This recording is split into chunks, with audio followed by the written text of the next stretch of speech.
Dolph's argument is so compelling, which I think it is, that the law of possession for the purposes of trafficking is struck down by the court. The court would say this offense is unconstitutional.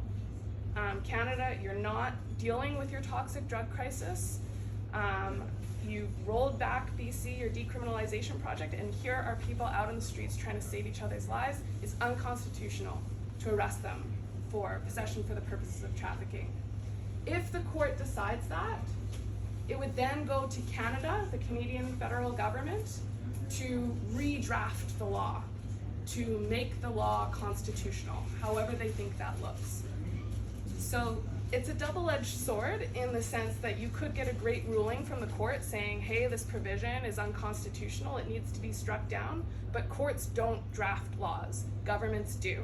So it would go to Parliament then, who obviously has a vested interest in drug prohibition and criminalizing people for drug-related offenses. So they would amend the law to make it constitutional in their eyes, and we could end up with a similarly very restrictive law.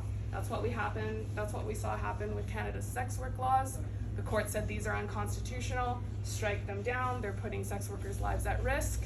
The law was struck down.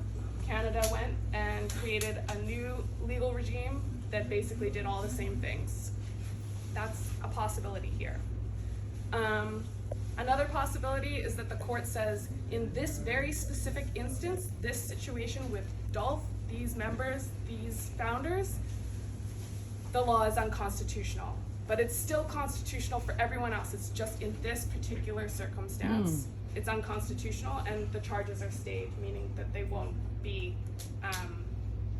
convicted of possession for the purposes of trafficking. So that's a possibility. It's like a narrower possibility, but and then hopefully not, but the third option is that the court decides, actually this law is unconstitutional, we don't need to change it, continue as usual, and that could be quite devastating in terms of sentencing for the founders, and a lost opportunity to change some really harmful laws.